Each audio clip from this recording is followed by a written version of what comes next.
मेरा नाम कुलदीप है। मैंने आप लोगों को पिछले वीडियो में प्रतिशत में बताया था कि 20 सवाल के लगभग लगवाऊंगा मैं। उसमें 10 सवाल लगवाए थे और एक सवाल दिया था। वीडियो के बाद में उसको सॉल्व करके बताऊंगा। आप लोगों ने उत्तर नहीं दिया, देना चाहिए। हाँ, अब आगे देखते हैं हम। तो किसी घन की भुजा में 10% की कमी कर दी जाए तो आयतन में कितने प्रतिशत की कमी हो जाएगी। तो सबसे पहली बात, घन की भुजा का आयतन क्या होता है? घन का आयतन क्या होता है? भुजा क्यूब। भुजा क्यूब का मतलब आयतन को हम यहाँ पे v लिख देते हैं। ठीक पहले भुजा थी मान लो 100, बाद में भुजा कितनी हो जाएगी? 90। 10% कमी हो गई, 90/100। मान लो a था पहले भुजा, बाद में कितनी हो गई? 90/100। इसका क्या हो जाएगा? क्यूब। तो 90/100 गुणे 90/100 गुणे 90/100 और भुजा a क्यूब को यहाँ पे लिख देंगे तो ये a पे घात 3 हो गया। ठीक अब क्या करेंगे? एक जीरो से ये जीरो कट गया, एक जीरो से एक जीरो कट गया, एक जीरो से एक जीरो कट गया। 9 कौन 9 9 81, 81 और 9 729/1000। अब बटे में हम क्या करते हैं? 100 रखते हैं। यहाँ a क्यूब रहेगा ही रहेगा, a क्यूब। तो नया जो आयतन है 72.9 आया। तो कितनी कम हो गया, मतलब कितना कम हो गया? 100 से घटा देंगे 72.9 को।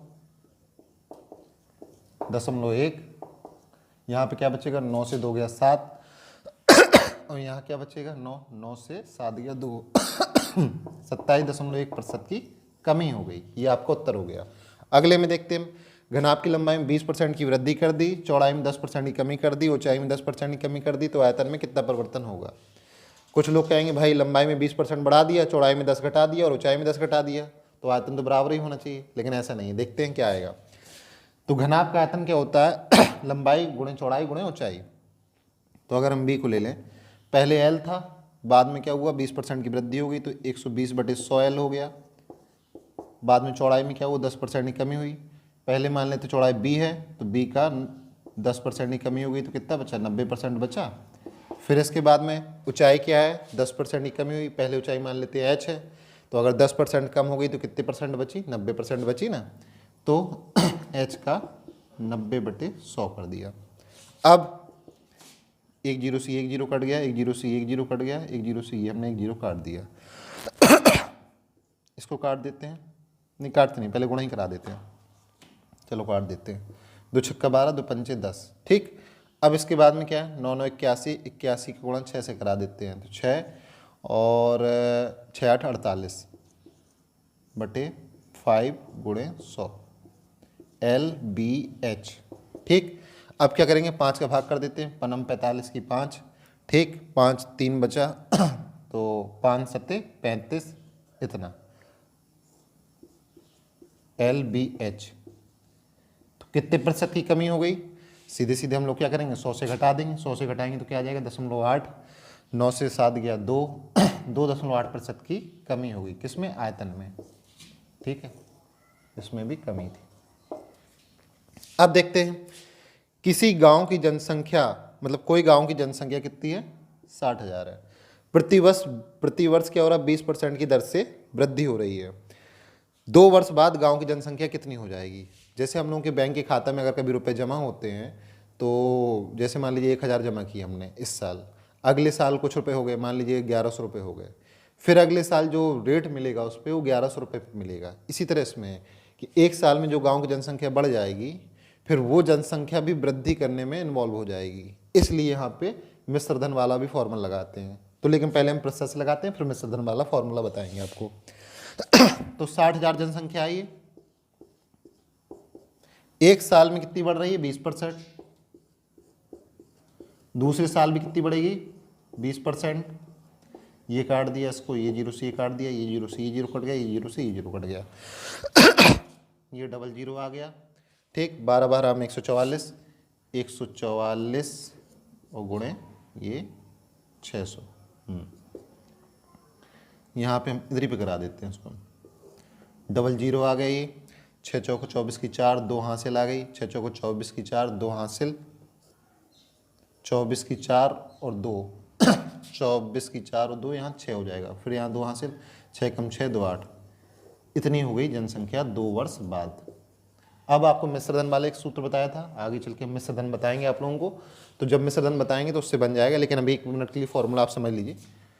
तो चक्रवर्ती मिश्रधन बराबर होता है ए बराबर पी कोष्टक 1 प्लस आर बटे 100 पे घात n, ये फॉर्मूला होता है। ए क्या होता है? मिश्रधन होता है। पी क्या होता है? मूलधन होता है। तो मान लेते हैं हम लोगों की जनसंख्या जो इस समय है 60,000, फिर 1 प्लस दर कितनी है 20%, तो 20/100, समय कितना है 2, ये फॉर्मूला होता है। सीधे सीधे क्या हो जाएगा 60,000 गुणे, जब इसका गुणा करा देंगे तो 120/100 गुणे 120/100, सेम देखिए यही आ गया कि नहीं आ गया, 60,000 गुणे 120/100 गुणे 120/100, हॉल सॉल्व करेंगे तो क्या आ जाएगा 86,400 जनसंख्या आ जाएगी 2 वर्ष बाद। अब ये सवाल बहुत इंपॉर्टेंट है, ये हर परीक्षा में अधिकतर पूछा जाता है और इसमें अधिकतर कन्फ्यूजिंग ये हो जाती है कि कई लोग गलत कर देते हैं। तो सबसे पहले ध्यान देते हैं, एक परीक्षा हुई उसमें 70% विद्यार्थी अंग्रेजी में उत्तीर्ण हुए, 80% विद्यार्थी गणित में उत्तीर्ण हुए, 10% विद्यार्थी दोनों में अनुत्तीर्ण हुए, मतलब फेल हुए। उत्तीर्ण का मतलब होता है पास हुए। तो कितने प्रतिशत विद्यार्थी दोनों विषयों में पास हुए, ये पूछा जा रहा है। देखिए, एक तो इसका फॉर्मूला होता है सीधे सीधे प्रतिशत उत्तीर्ण निकालना है, तो क्या हुआ ए में उत्तीर्ण कितने हो गए, ए में मतलब पहले विषय में अंग्रेजी में 70% उत्तीर्ण हुए, बी में कितने प्रतिशत उत्तीर्ण हुए 80% हुए, दोनों में अनुत्तीर्ण कितने हैं 10% हुए। फिर 100 से घटा देंगे, कितना आ जाएगा ये 70, 80, 150, 10, 160, 160 से 100 गया 60% दोनों में उत्तीर्ण हुए। ये तो हो गया अपना सूत्र से सीधे रखा आ गया। एक तरीका और होता है, थोड़ी देर के लिए अगर हम एक वेन डायग्राम बना लें, वेन डायग्राम इसलिए बता रहे हैं कि कई बार बड़ा सवाल आता है 3-3 विषय का, तो वो भी गलत नहीं होगा आप लोगों का। तो अगर हम वेन डायग्राम में बनाते हैं थोड़ी देर के लिए, तो अगर हम यहाँ अनुत्तीर्ण ले लें, दोनों में अनुत्तीर्ण कहाँ बना रहे हैं हम लोग वेन डायग्राम, 10 दोनों विषयों में अनुत्तीर्ण है, तो इसलिए 10 को बीचों बीच लिख दिया हमने। अब क्या है 70% विद्यार्थी अंग्रेजी में उत्तीर्ण है, तो अनुत्तीर्ण कितनी हुई अंग्रेजी में 100 में से 70 चला जाएगा, 30% जो है फेल हो गए। अब 10 तो दोनों में है, तो अंग्रेजी में मान लो इसको हमने अंग्रेजी का गोला ले लिया ई, और इसको मैथ से एम से मैथ दिखा दिया, तो 30% जब बचे थे तो 10% यहाँ पहले ही से है, तो अंग्रेजी में केवल कितने बचे 20%। इसी तरह मैथ की बात करते हैं, मैथ में 80% उत्तीर्ण है, तो फेल कितने हुए 20% फेल हो गए, 100 से घटा दिया। अब 10 पहले से यहाँ दिया गया, तो मैथ में कितना बच जाएगा 10, तो टोटल अनुत्तीर्ण कितने हो गए, टोटल मतलब दोनों विषयों के अलावा अलग अलग अंग्रेजी में और मैथ में कितने अनुत्तीर्ण हुए, तो टोटल अनुत्तीर्ण हो गए 20, 10, 30, 10, 20, 10, 30 और 10, 40, 40% दोनों में अनुत्तीर्ण हुए, दोनों में मतलब टोटल में, टोटल अनुत्तीर्ण। उत्तीर्ण कितने हो जाएंगे 100 से 40 को हम घटा देंगे, 60% अपना उत्तर आ जाएगा। ये तो समझने की बात थी और ये फॉर्मूले से लग जाएगा। अब आगे देखते हैं, ये भी सवाल बहुत पूछा जाता है तो मिश्रण का सवाल, लेकिन इसको प्रतिशत से भी लगा सकते हैं। चीनी तथा जल के 240 ग्राम के मिश्रण में 75% जल है, इसमें कितनी मात्रा जल की और मिलाई जाए कि नए मिश्रण में जल 90% हो जाए। इसको हम 2 विधियों से लगा सकते हैं, प्रतिशत की 2 विधियों से, मिश्रण की विधि तो अलग हो जाएगी। चलिए देखते हैं, 240 ग्राम जल है तो कितना जल हुआ, कितने ग्राम 240 का 75%, 25 थी 75, 25 चौको 100, 4 से यहाँ भाग कर देंगे 60 आ जाएगा। क्या आ जाएगा 180 ग्राम क्या है जल, ठीक। अगर 180 ग्राम जल है तो चीनी कितनी बचेगी 60 ग्राम चीनी बचेगी। ध्यान से देखिएगा, 90% क्या हो जाए जल हो जाए, तो हम यहाँ जल को लिखते हैं 180 बटे टोटल मिश्रण कितना 240। ध्यान से देखिएगा, बहुत ही आसान है, थोड़ा सा ध्यान देने की जरूरत है, एक लाइन का सवाल है ये। अगर हम इसमें मान लेते हैं x जल की मात्रा जोड़ दी तो मिश्रण में भी जल बढ़ जाएगा, जल में जल तो बढ़ेगा ही, 180 ग्राम जल है, अगर हम मिश्रण में डालेंगे मान लो x ग्राम, तो x जल में भी बढ़ेगा और मिश्रण में भी बढ़ेगा। अब नया मिश्रण कितना हो जा रहा है 90%, तो यहाँ पे हम क्या कर देंगे 90, टोटल जो जल है टोटल मिश्रण 90% है, तो जल कितना 90 है, तो टोटल कितने में 100 में।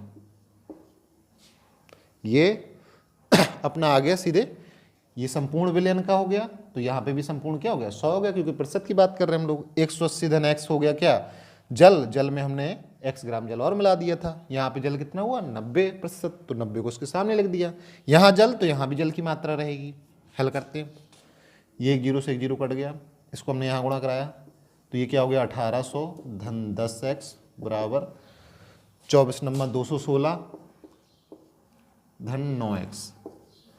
इसको हमने इस तरफ भेजा, उसको इस तरफ भेजा, तो यहाँ क्या बचेगा x, 10x से 9x घटेगा तो x आ जाएगा। यहाँ 1800 से उधर जाएगा तो क्या आ जाएगा 0, यहाँ 6, 11 में 8 गया 3, 360 ग्राम। अगर 360 ग्राम जल और मिला दे तो अपना 90% जल प्राप्त हो जाएगा। अब दूसरा तरीका देखते हैं, यहाँ पे ऊपर हमने जल लिखा था, सपोज करिए हम अगर चीनी लिख देते, 60 ग्राम चीनी लिख दी हमने, विलयन 240 का था। अब विलयन में अगर हम जल मिला रहे हैं तो चीनी की मात्रा तो बढ़ेगी नहीं, तो इसलिए हम क्या करेंगे विलयन में केवल x जल की मात्रा बढ़ा दी हमने। अब देखिए ऊपर चीनी है तो हमने क्या कहा था, यहाँ भी चीनी की मात्रा, जैसे यहाँ जल था तो यहाँ भी जल की मात्रा थी, यहाँ चीनी है तो यहाँ भी चीनी की मात्रा। अगर 90% जल हो गया तो चीनी कितनी बचेगी, यहाँ 10%, बटे टोटल मिश्रण कितना है 100। 1 जीरो से 1 जीरो कट गया, इसको हमने इस तरफ भेज दिया, ये 600 हो गया, ये 240 धन x हो गया, x बराबर कितना आ जाएगा 360 ग्राम। क्या आ गया, यही तो मिलाया था जल, बस दोनों तरीके से आपका उत्तर हो गया। अब इसको आप प्रैक्टिस कीजिएगा और मैं आगे सवाल बताता हूँ। चुनाव वाला सवाल इंपॉर्टेंट होता है और आता है अधिकतर परीक्षाओं में। तो सबसे पहले हमने ये चुनाव वाला सवाल लिया। अब इसमें क्या कह रहा है, चुनाव में जीतने वाला प्रत्याशी 55% मत प्राप्त करके 60,000 मतों से विजयी हुआ, ज्ञात करना कुल मत क्या है। तो जब भी हमें इस तरह के सवाल लगाने हो तो एक छोटा सा स्केच बना लेते हैं। यहाँ लिख दिया हमने कुल मत, ठीक। जीतने वाला प्रत्याशी को कितना मिला, यहाँ जीतने वाला लिख दिया, ये हार वाला लिख दिया। जीतने वाले को मिले 55%, तो हार वाले को कितने मिलेंगे 45%, सीधी सी बात है। अब देखिए जीतने वाला 55% मत प्राप्त करके 60,000 मतों से विजयी हुआ, ना कि इसने 60% मत 60,000 मत प्राप्त किए। जब 60,000 मतों से विजयी हुआ तो अंतर क्या हुआ, 55 से जो जीतने वाला 55% पाया, हारने वाला 45% मत पाया। कितने मतों से जीता, 10% मतों से जीता, और जो 10% मत हैं किसके बराबर हैं 60,000 मतों के बराबर है। तो 10% मत किसके बराबर हो गए 60,000 मतों के बराबर हो गए, ठीक। अगर हम मान लेते ये x है तो ऐसे हो जाता 10/100, 1 जीरो से 1 जीरो कट गया, x बराबर क्या आ जाएगा, x बराबर 6 लाख आ जाएगा। 6 लाख मत, कुल मत कितने आ गए, ये कुल मत आ गए, कुल मत 6 लाख। अब कह रहा है जीतने वाले प्रत्याशी को कितने मत प्राप्त हुए, तो 6 लाख का 55% निकाल देंगे, 6 पंच 30 की 0, 3 हासिल आई, 6 पंच 30, 1 2 3 जीरो और बढ़ गया, तो कितना मिला 3,30,000 जीतने वाले को। हारने वाले को कितने मिले, हारने वाले प्रत्याशी को 6 लाख से घटा दीजिए इसको, तो क्या आ जाएगा 2,70,000 मत मिले। या तो इस तरह कर दीजिए, या तो 6 लाख का 45% निकाल देंगे तो भी कितना आ जाएगा 2,70,000 मत आ जाएंगे। ये थोड़ा सा इंपॉर्टेंट सवाल है, इस पर बहुत ध्यान देने की जरूरत है। चुनाव में 20% मतदाताओं ने मत का प्रयोग नहीं किया, जीतने वाला प्रत्याशी 60% मत पाकर 1,20,000 मतों से विजयी होता है। कुल मत एवं जीतने वाले प्रत्याशी के मत बताना है। तो जैसे मान लीजिए कुल मत पड़े, कुल मत अपन ने कितने मान लिए 100% मान लिए हम लोगों ने, ठीक। अब क्या कहता है ये, जब 100% में कितने मत पड़े 20% मत नहीं पड़े, तो 80% मत पड़े, 20% नहीं पड़े, ठीक। 80% मत पड़े। अब 80% में जीतने वाले को 60% मत मिले। अब 80 का 60 निकाल दें कितना आ जाएगा, 1 जीरो से 1 जीरो कट गया, 1 जीरो से 1 जीरो कट गया, 48 मत, मतलब 48% मत मिले किसको, जीतने वाले को। तो हारने वाले को कितने मिलेंगे, घटा दो 80 से 48, 10 से 8 गया 2 आया, यहाँ पे कितना बचेगा 7 से 4 गया 3, 32% मिले। किसको? हारने वाले को।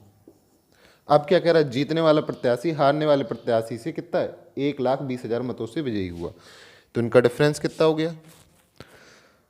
यहाँ 8 से 2 गया 6 आ जाएगा यहाँ पे, ठीक। और यहाँ पे कितना बचेगा?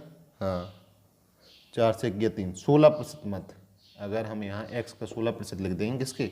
1,20,000 मतों के बराबर आ गया। अब क्या करेंगे? 4 × 12, 4 चौको 16, 4 से काट देंगे इसको, 4 7 28, फिर 2 आएगा, 4 पंचे 20, हाँ 4 7 28, 4 पंचे 20, 7500 बचेगा। तो कुल मत कितने पड़ेंगे? x बराबर कुल मत कितने आ गए? 7,50,000 कुल मत पड़े। अब जीतने वाले प्रत्याशी को कितने मिलेंगे? यहाँ 48% मिले थे, इसका 48% निकाल देंगे। तो जीतने वाले को किसका?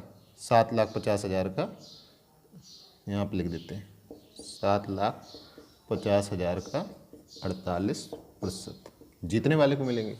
अब देखते हैं अगला सवाल। ये कैलकुलेशन कर लीजिए, बहुत सरल है, गुणा कराना बस।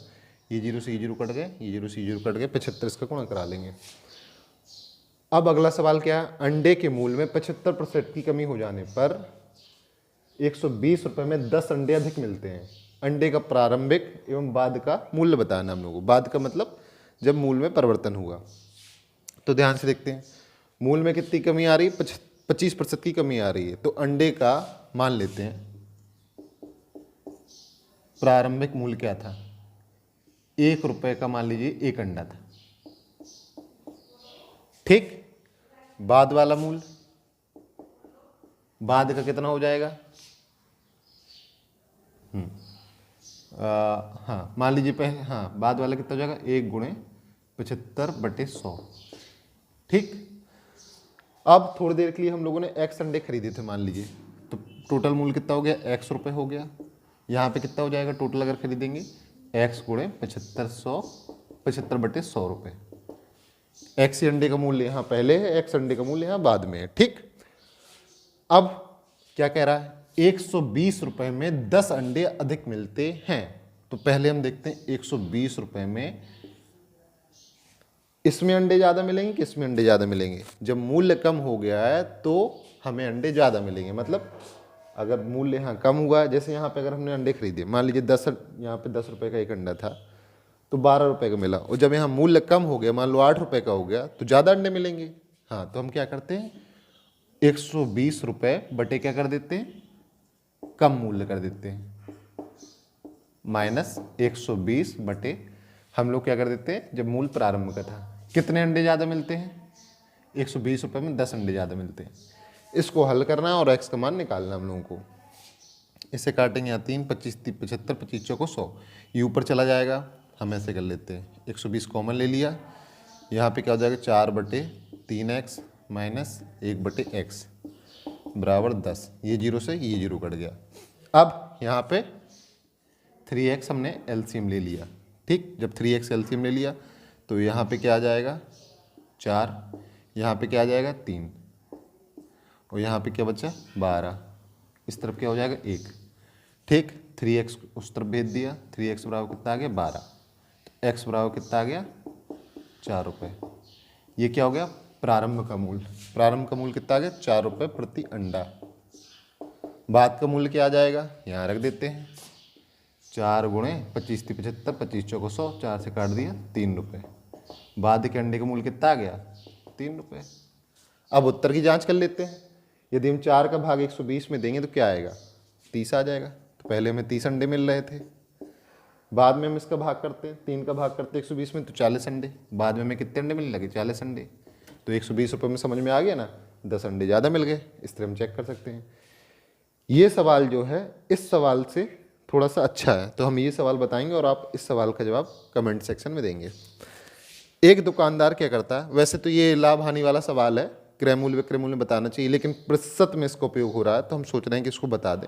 वहाँ पे भी अगर समय होगा तो बता देंगे। प्रयोग लाभ पर बेचता है तो उसने 1 किलोग्राम का कितना कर दिया? 1100 ग्राम कर दिया। क्यों? 1 किलोग्राम में 1000 ग्राम होते हैं, 10% निकालिए, सॉरी 110 हो जाएगा ना, कितना हो जाएगा, 1100 ग्राम हो गया।